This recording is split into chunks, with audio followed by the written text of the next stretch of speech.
Welcome back. The last several days have been quite intense, especially since the very last video that was uploaded on this channel. Normally what happens is as a perceived enemy of as a perceived enemy or a person of interest who's receiving who's a target for gang stalking.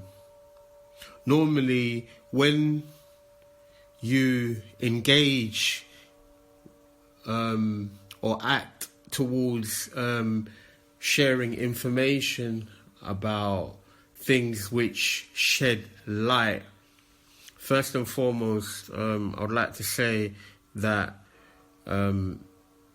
always put God first if you're a target individual, and He does guide us and help protect us from the enemy, who are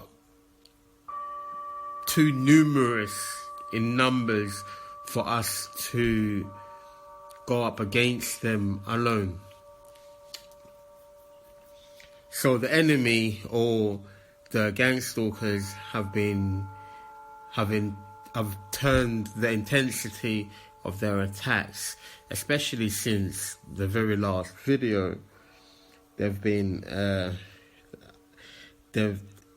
increased the warfare, the spiritual warfare, because we're not up against regular people. What we're up against is the spirit within these individuals. For instance,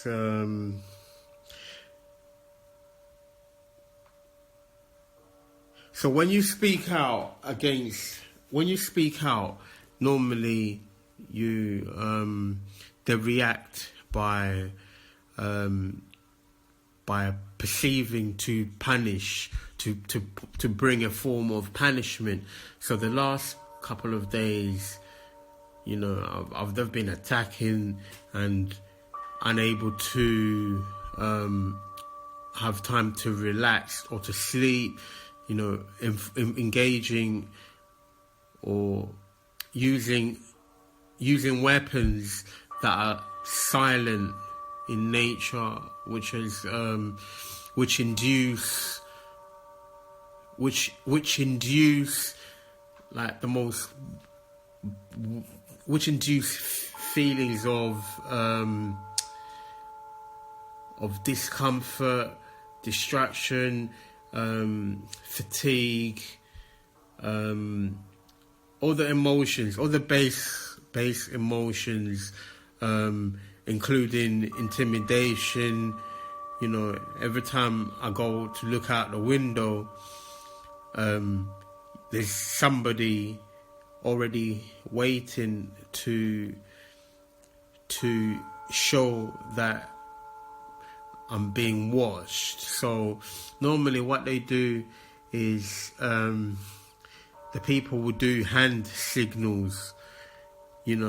Sometimes a lady would touch her handbag and with the straps, where the strap is, or they would throw a hand sign, maybe by touching their nose or their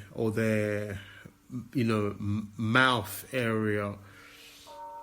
These are subtle signs that they use to show that a person is being watched or being under surveillance. So yeah, I just wanted to let you guys know that the attacks are pretty intense, and I wasn't going to make any videos for a while, but I thought, you know, even when you're under attack, and even when you're under attack, the truth is still going to be the truth, and they're not happy that these gang stalkers are connected to satanic cults. These are your everyday people, or regular people from every walk of life. And another thing that I've kind of found that has come to my attention is that the people who are gang stalked, for instance, maybe their landlords, what they'll do is they get a locksmith to make a copy of your keys, and they'll pass it on to your neighbours. So one of the things that they'll do is every time you leave your house, they will break in because they have a spare key. They have a key that they've copied. So this could be possible, that if you're a person, just to be aware, because I'm certain the place where I live, they already have a spare key, because things suddenly, small items sometimes go missing. Like you find that they've just disappeared. Nothing major. Those be small items, like but enough to get your attention.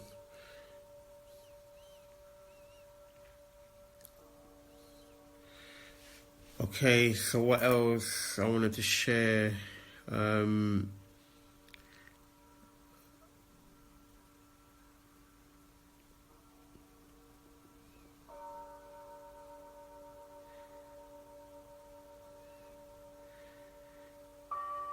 I'll get back to because there's been a few revelations.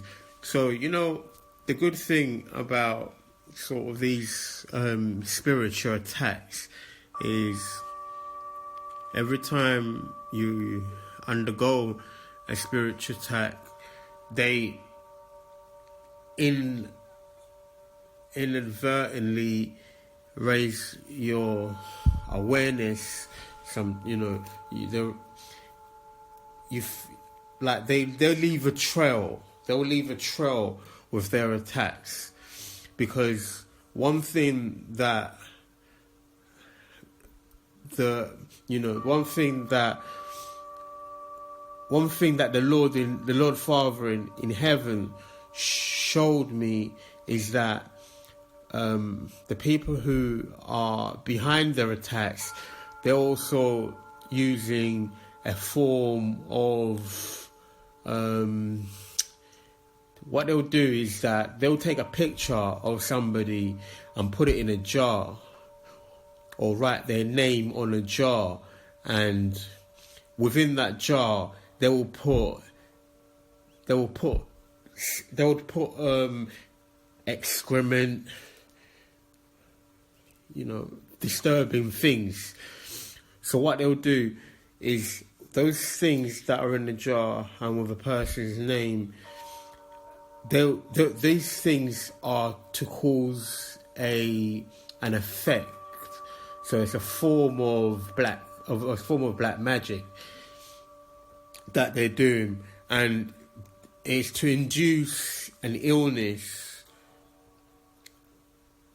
an illness which will lead to expiration of an individual. You see, so every time they're attacked, they leave a trail, and so they leave a trail of the weapons that they're using. So I have like my next door neighbor and the person downstairs and possibly others, but these two, because they're the closest, every time they perform these rituals, they